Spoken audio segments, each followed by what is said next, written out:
Varicose వ్యాధితో బాధపడుతున్నారంట. తక్కువ ఖర్చుతో ట్రీట్మెంట్ కావాలి అనుకుంటే ఎవిస్ హాస్పిటల్ని సంప్రదించండి. నమస్తే, మీరు చూస్తుంది సుమన్ టీవీ. నేను మీ కీర్తి. ఏప్రిల్ నెలలో ద్వాదశ రాశుల్లో భాగంగా 1 నుంచి 15వ తారీఖు వరకు వివిధ రాశుల వారికి ఎలా ఉంటుంది మనకు తెలియజేయడానికి మనతో పాటు ప్రముఖ ఆస్ట్రాలజర్ బ్రహ్మశ్రీ నందిబట్ల శ్రీహరి శర్మ గురుగారు ఉన్నారు. నమస్తే గురుగారు. వాగర్థ వివ సంపృక్తౌ వాగర్థ ప్రతిపత్తయే జగతః పితరౌ వందే పార్వతీ పరమేశ్వరౌ ఆదిత్యాయ చ సోమాయ మంగళాయ బుధాయ చ గురు శుక్ర శనిభ్యశ్చ రాహవే కేతవే నమః. శృంగేరి జగద్గురు పీఠాధిపతులకి, కంచి పీఠాధిపతులకి నమస్కారములు తెలియజేసుకుంటూ కార్యక్రమాన్ని ప్రారంభిద్దాం. ద్వాదశ రాశులలో జన్మించినటువంటి వారికి ఏప్రిల్ మాసములో 1వ తారీఖు నుంచి 15వ తారీఖు వరకు ఏ విధంగా ఉండబోతుంది అనే విషయం తెలుసుకునే ముందు గ్రహస్థితి తెలుసుకుందాం.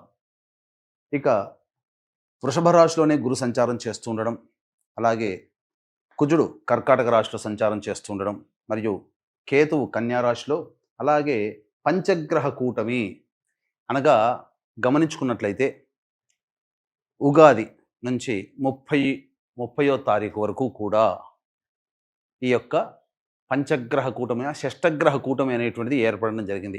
ఉగాది మరుసటి రోజు నుంచి ఈ పంచగ్రహ కూటమి అనేటువంటిది కంటిన్యూ అవుతుంది.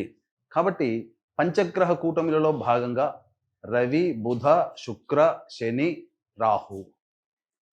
కాబట్టి ఈ 5 గ్రహాలు అనేటువంటివి ఈ యొక్క మీనరాశిలోనే సంచారం చేస్తున్నాయి. ఈ కారణం చేత 12 రాశులలో జన్మించినటువంటి వారికి గ్రహస్థితిగతులు ఈ ఏప్రిల్ 1వ తారీఖు నుంచి 15వ తారీఖు వరకు ఏ విధంగా ఉండబోతుందో తెలుసుకుందాం. ప్రత్యేకించి మహిళలకి కూడా ఏ విధంగా ఉండబోతుందో తెలుసుకుందాం. గురుగారు, ఏప్రిల్ 1 to 15 మకర రాశి వారికి ఎలా ఉంటుందండి? ద్వాదశ రాశులలో భాగంగా 10వ రాశి అయినటువంటి మకర రాశిలో జన్మించినటువంటి వారికి ఏప్రిల్ 1వ తారీఖు నుంచి 15వ తారీఖు వరకు ఏ విధంగా ఉండబోతుందో తెలుసుకునే ప్రయత్నం చేద్దాం. పంచగ్రహ కూటమి ప్రభావము తృతీయ స్థానంలో ఉండడం, మకర రాశి వారు గొప్ప యోగ కాలమైనటువంటి స్థితిలో ఉంటారు. అన్నిటికంటే ముఖ్యంగా మొన్నటి వరకు కూడా ఏలిన నాటి శని ప్రభావంలో ఉన్నటువంటి వారికి ఆ ఏలిన నాటి శని దోష ప్రభావం తొలగిపోతుంది. కుబుసం విడిచినటువంటి పాముల మీరు నిర్ణయాలు చకచకా తీసుకునే ప్రయత్నం చేయండి. ఎందుకంటే గ్రహాలన్నీ కూడా అనుకూలంగా ఉండబోతున్నాయి. అద్భుతమైనటువంటి ప్రగతి ఈ యొక్క ఏప్రిల్ నెలలో ఉండబోతుంది. ముఖ్యంగా గురువు కూడా అనుకూలంగానే ఉన్నాడు. రాశికి యోగకారకుడైనటువంటి కుజుని యొక్క ప్రభావం అంటే మిమ్మల్ని ప్రోత్సహించే వ్యక్తులు మీ పక్కన ఉంటే మీరు అద్భుతాలు చేస్తారు. కాబట్టి మీరు మిమ్మల్ని ప్రేమించే వ్యక్తులతో పాటుగా ప్రోత్సహించే వ్యక్తులు ఉంటేనే అన్ని విధాలుగా యోగదాయకంగా ఉంటారు. అంటే మీ శక్తిని మీరు తెలుసుకోలేరు, ఎదుటి వాళ్ళు తెలియచేస్తే దానిని గమనించి అద్భుతంగా సృష్టించగలుగుతారు. కాబట్టి మీలో ఉన్నటువంటి ప్రతిభని 10 మందికి పంచే ప్రయత్నం చేయండి. ఎవరో ఒకరు మిమ్మల్ని ప్రోత్సహించడం జరుగుతుంది. తద్వారా మీ జీవిత గమనమే మారిపోతుంది. కాబట్టి మీకు ఏదైనా కానీ అభివృద్ధికి కోసం వచ్చేటువంటి ఆలోచనలు ఏవైతే ఉంటాయో అవి 10 మందితో పంచుకోండి. ఎవరైనా మీ శ్రేయోభిలాషులు ఆ 10 మందిలో ఒకరుంటారు, మిమ్మల్ని పైకి తీసుకువస్తారు. మీ యొక్క ఆలోచనలకి పదును పెట్టండి. అద్భుతంగా ఉండబోతుంది. ప్రధానంగా ఈ మకర రాశిలో జన్మించినటువంటి వారికి యోగదాయకమైనటువంటి పరిస్థితి చక్కగా ఉంటుంది. గురుబలం కూడా అధికంగా ఉంటుంది. సంతానం కోసం ఎదురు చూసేటువంటి వ్యక్తులు చక్కటి వార్త వింటారు. వివాహం కావాల్సినటువంటి అబ్బాయిలకి అమ్మాయిలకి వివాహం జరిగి తీరుతుంది. అన్ని విధాలుగా ఆనందదాయకమైనటువంటి పరిస్థితిని ఈ యొక్క మకర రాశిలో జన్మించినటువంటి వారు పొందుతారు. కాబట్టి అన్ని విధాలుగా యోగదాయకంగా ఉంటుంది. ఇక ప్రధానంగా చూసుకున్నట్లయితే వ్యాపార రంగంలో ఉన్నటువంటి వాళ్ళకి, ఏ వ్యాపారంలో ఉన్నటువంటి వాళ్ళకైనా, ఏ బిల్డర్స్కైనా, కాంట్రాక్టర్స్కైనా అన్ని విధాలుగా ధనాదాయం చాలా చక్కగా ఉంటుంది. పెండింగ్లో ఉండి పాస్ కాని బిల్లులన్నీ కూడా పాస్ అవ్వడం, తద్వారా ఆనందదాయకంగా ఉంటుంది. నూతన వ్యక్తులు పరిచయం అవుతారు. మంచి స్థితిగతులు అనేటువంటివి కలుగబోతున్నాయి. ముఖ్యంగా గృహం కోసం ఎదురు చూసేటువంటి వ్యక్తులకి గృహము లేదా లోన్స్ శాంక్షన్ అవ్వడం, తద్వారా ఆనందకరంగా జీవిస్తారని చెప్పవచ్చు. ఇక మీకు బాధ్యతలు పెరుగుతాయి. ఉద్యోగం చేస్తున్న వాళ్ళకైతే ప్రమోషన్లతో కూడుకున్నటువంటి జీవన విధానం ఉంటుంది. నిరుద్యోగస్తులకి చక్కగా ఉద్యోగం లభించి తీరుతుంది. అన్ని విధాలుగా ఈ 15 రోజులు ఆనందదాయకమైనటువంటి పరిస్థితిలో మకర రాశిలో జన్మించినటువంటి వారు పొందుతారని చెప్పవచ్చు.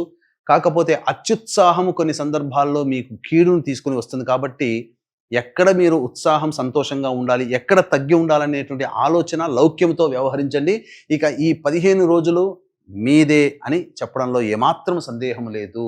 అయితే చంద్రుడికి కూడా మచ్చ ఉన్నట్టుగా ఈ 1వ తారీఖు నుంచి 15వ తారీఖు వరకు కొన్ని రోజులు అనుకూలంగా ఉంటాయి, కొన్ని రోజులు అనుకూలంగా ఉండవు. కాబట్టి ఈ 1 నుంచి 15వ తారీఖు వరకు ఎలా ఉంటుంది రోజువారీగా అనేటువంటి విషయాన్ని తెలుసుకుందాం. ముఖ్యంగా చూసుకున్నట్లయితే 1, 2, 3 తారీఖుల్లో ప్రధానముగా వాహనాన్ని నడిపేటప్పుడు జాగ్రత్తలు పాటించండి. వాహన మరమ్మతులకి, గృహోపకరణాలకి ఎక్కువగా డబ్బులు ఖర్చు చేయాల్సి వస్తుంది. తల్లిగారి ఆరోగ్యం పట్ల శ్రద్ధ వహించండి. ఏ పని చేయాలన్నా కూడా మానసికమైనటువంటి అలజడి ఉంటుంది. ఏది ప్రయత్నం చేయలేకపోతారు. అన్ని ఆలోచనలకే పరిమితమవుతాయి. వృధా కాలయాపన జరుగుతుందని చెప్పవచ్చు. ఇక 4, 5 తారీఖుల్లో గనక చూసుకున్నట్లయితే 4, 5 మరియు 6, 7, 8 తారీఖుల్లో గనక చూసుకుంటే యోగదాయకమైనటువంటి పరిస్థితి ఉంటుంది. ఆదాయం ఎక్కువగా ఉంటాయి, ఖర్చుల్ని కూడా అధిగమించగలుగుతారు, సంతోషకరమైనటువంటి జీవితాన్ని గడుపుతారు. విందులు వినోదాలు కుటుంబ సభ్యులతో ఆనందకరమైనటువంటి జీవితాన్ని పొందుతారు, సంతోషంగా ఉంటారు అని చెప్పవచ్చు. ఇక 9, 10 తారీఖుల్లో కనుక చూసుకుంటే మీ ఆరోగ్యం పట్ల శ్రద్ధ వహించాల్సినటువంటి పరిస్థితి. ఇతరుల కోసం ఎక్కువగా ఆలోచించడం ద్వారా మీ ఆరోగ్యాన్ని చెడగొట్టుకుంటారు. అదే విషయాన్ని 9, 10 తారీఖుల్లో గోచరమవుతుంది. ఖర్చులు కూడా అధికంగా ఉంటాయి కాబట్టి జాగ్రత్తలు పాటించండి. ఏదైనా కానీ నిర్ణయం సరిగ్గా తీసుకోలేకపోతారు ఈ 2 రోజుల్లో. 11, 12, 13 తారీఖుల్లో గనక చూసుకుంటే ప్రధానంగా సంతాన మూలకంగా ఖర్చులు, విభేదాలు, సమస్యలు పెరుగుతాయి. అలాగే కోర్టు సంబంధమైనటువంటి విషయాల్లో లేదా ఆస్తి పంపకాలకు సంబంధించి లేదైనా హక్కుల గురించి మీకు రావాల్సినటువంటి వాటి గురించి ఎక్కువగా పోరాటం చేయాల్సినటువంటి పరిస్థితి వస్తుంది. చిన్న పనికి కూడాను ఎక్కువగా శ్రమ పెట్టాల్సినటువంటి పరిస్థితి, డబ్బులు కూడా ఖర్చు అవుతాయని చెప్పవచ్చు. ఇక 14, 15 తారీఖుల్లో నిరుద్యోగస్తులకు ఉద్యోగ వార్త వింటారు. అలాగే ప్రమోషన్ సంబంధించినటువంటి విషయాల్లో ఒక కీలకమైన నిర్ణయం మీకు తెలుస్తుంది. తద్వారా ఆనందకరమైన జీవితం, ధనానికి ఎటువంటి లోటు ఉండదు, డబ్బులు కూడా సమయానికి అనుకూలంగా మీకు అంది వస్తాయని చెప్పవచ్చు. తర్వాత చెప్పొచ్చేది ఏంటంటే ఈ యొక్క మకర రాశిలో జన్మించినటువంటి వారికి గ్రహాల యొక్క అనుగ్రహం సంపూర్ణంగా ఉంది. దేవతానుగ్రహాన్ని పొందే ప్రయత్నం చేయండి. ముఖ్యంగా ఏప్రిల్ 18వ తారీఖు రోజున కాలభైరుని యొక్క అనుజ్ఞ మేర ఈ కాశీ క్షేత్రంలో కేంద్రముగా సంవత్సరం పాటు మీ కుటుంబ సభ్యుల గోత్రనామాదులతో మీ యొక్క సంకల్పం నెరవేరాలనేటువంటి సదుద్దేశంతో మరియు మీ జాతకరీత్యా ఉన్నటువంటి సమస్యలు తొలగిపోవడం కోసం సర్వదోష నివారణ పూజలు, హోమాలు అనేటువంటివి, సంకల్ప సిద్ధి సర్వదోష నివారణ పూజలు, హోమాలు అనేటువంటివి చేయించడం జరుగుతుంది. అవకాశం ఉన్న వాళ్ళు ఈ కార్యక్రమ తదనంతరం కాంటాక్ట్ చేసి ఆ కార్యక్రమంలో నమోదు చేసుకోవచ్చు. ఇక ఈ మకర రాశిలో జన్మించినటువంటి మహిళలకి అద్భుతమైనటువంటి యోగదాయకంగా ఉంటుంది. ముఖ్యంగా గతంలో కోల్పోయిన పరువు, మర్యాదలు, గతంలో మిమ్మల్ని చిన్న చూపు చూసినటువంటి వాళ్ళే మిమ్మల్ని సాధారణంగా ప్రేమించడం జరుగుతుంది. పోగొట్టుకున్న చోటనే తిరిగి తెచ్చుకోవడం అని అంటారు కదా, ఆ విధంగా మీరు అన్నీ సాధించుకోగలుగుతారు.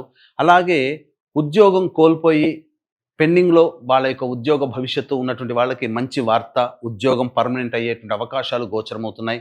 ఇక ప్రధానంగా చూసుకున్నట్లయితే వివాహం కావాల్సినటువంటి అమ్మాయిలకి వివాహం సంబంధములు, సంతానం కోసం ఎదురు చూసేటువంటి వ్యక్తులకి సంతానము, ఇవన్నీ కూడా లభించే అవకాశం ఉంటుంది. బాధ్యతలు పెరుగుతాయి. అలాగే వాటి అంతే సమానముగా మీకు గౌరవ మర్యాదలు కూడా పెరుగుతాయి. నూతన వ్యక్తులు పరిచయం అవుతారు. కొత్త వ్యాపారాలు చేయాలనే ఆలోచన మిమ్మల్ని కొత్త పంథాలోకి తీసుకుని వెళుతుంది. అన్ని విధాలుగా ఆనందదాయకంగా ఉంటుందని చెప్పవచ్చు. ముఖ్యంగా ఇతరులతో సంప్రదింపులు జరపడం, తద్వారా ఇతరుల వలన మీరు ఆనందాన్ని పొందుతారు. ముఖ్యంగా చెప్పాల్సి వచ్చేటువంటిది ఏంటంటే ప్రభుత్వ పరంగా ఉన్నటువంటి వాళ్ళకి యోగదాయకమైనటువంటి పరిస్థితి ఉంటుంది. ఉద్యోగినులైతే తప్పకుండా మీకు ప్రమోషన్స్ లభించే అవకాశం ఉంటుంది. వ్యాపార విస్తరణ, ఇతరులతో కలిసి చేపట్టాలనే ఆలోచన, ఇవన్నీ కూడాను కార్యరూపం దాల్చడం ద్వారా భవిష్యత్తు ఆశాజనకంగా ఉండడానికి మీకు మార్గం సుగమం అవుతుంది. కాబట్టి గ్రహాలు అనుకూలంగా ఉన్నాయి, అన్ని విధాలుగా యోగదాయకమైనటువంటి పరిస్థితులు ఉన్నాయి. కాబట్టి మీరు చక్కగా ధైర్యంతో ముందడుగు వేసేటువంటి ప్రయత్నం చేయండి. ఈ యొక్క రాశిలో జన్మించినటువంటి వాళ్ళకి ముఖ్యంగా తీర్థయాత్రలు చేసేటువంటి వాళ్ళు, ఫైనాన్స్ రంగంలో ఉన్నటువంటి వాళ్ళు, బొటిక్, బ్యూటీ పార్లర్, అలాగే లేడీ గార్మెంట్స్, లేడీ స్టైలర్స్ నడుపుకునేటువంటి వాళ్ళు, వీళ్ళందరికీ కూడాను ధనాదాయం చాలా చక్కగా ఉంటుంది. అన్ని విధాలుగా మంచి స్థితిని పొందుతారని చెప్పవచ్చు. మీరు గృహోపకరణాలు కొనుగోలు చేస్తారు. అలాగే గృహ సంబంధమైనటువంటి ఏవైతే ఉంటాయో అవన్నీ కూడా సమస్యలు ఒక్కటొక్కటిగా పరిష్కారం చేసుకుంటారు. దంపతుల మధ్య ప్రేమ, ఆప్యాయతలు కలుగుతాయి. కాకపోతే 6, 7, 8 తారీఖుల్లో జాగ్రత్తలు పాటించండి. విభేదాలు రాకుండా చూసుకోండి. అన్నిటికంటే ముఖ్యముగా ఈ యొక్క మకర రాశిలో జన్మించినటువంటి వాళ్ళకి గతంలో కంటే మెరుగైనటువంటి పరిస్థితిలో ఉంటారని చెప్పవచ్చు. అంటే ఏంటి ఇక్కడ? ప్రధానంగా ఏదైతే కోల్పోతారో అవి మళ్ళీ తిరిగి పొందగలుగుతారు. అంటే డబ్బులు వసూలు అవ్వచ్చు, రాని బాకీలు వసూలు అవ్వచ్చు, లేకపోతే ఉద్యోగము మళ్ళీ తిరిగి పొందవచ్చు, లేకపోతే అప్పటి వరకు భర్త ప్రేమని, కుటుంబ పిల్లల ప్రేమని పొందలేని వాళ్ళు తిరిగి హక్కున చేర్చుకుంటారు. విడిపోయినటువంటి దంపతులు ఎవరైతే ఉంటారో మళ్ళీ కలుసుకునే అవకాశం ఈ మకర రాశిలో జన్మించినటువంటి మహిళలకు గోచరమవుతుంది. కాబట్టి అన్ని విధాలుగా ఆనందదాయకమైనటువంటి పరిస్థితిని పొందుతారని చెప్పవచ్చు. ఇక ఈ యొక్క మకర రాశిలో జన్మించినటువంటి వాళ్ళు సమస్యలు అనేటువంటివి ఉన్నప్పుడు ఈ సమస్యల పరిష్కారం కోసం తరచూ శివాలయ సందర్శనం, అమ్మవారికి కుంకుమార్చన జరిపించుకోవడం, ఇవన్నీ చేసుకుంటే చాలా మటుకు సమస్యలు శాంతిస్తాయి. అలాగే సంవత్సరం పాటు దైవశక్తి మీ వెంట ఉండాలనే సదుద్దేశంతో కాశీక్షేత్రంలో కేంద్రముగా ఏప్రిల్ 18వ తారీఖు రోజున మీ యొక్క సంకల్పం నెరవేరడం కోసం, మీ జాతకరీత్యా ఉన్నటువంటి దోషాలు తొలగిపోవడం కోసం సంవత్సరం పాటు ప్రతి నెల ఒక్కొక్క క్షేత్రంలో సంకల్ప సిద్ధి, సర్వదోష నివారణ పూజలు, హోమాలు జరిపించడం జరుగుతుంది. అవకాశం ఉంటే ఈ కార్యక్రమంలో నమోదు చేసుకునే ప్రయత్నం చేయవచ్చు. చాలా సంతోషం అండి, ధన్యవాదాలు. సర్వం శ్రీ ఉమామహేశ్వర పరబ్రహ్మార్పణమస్తు.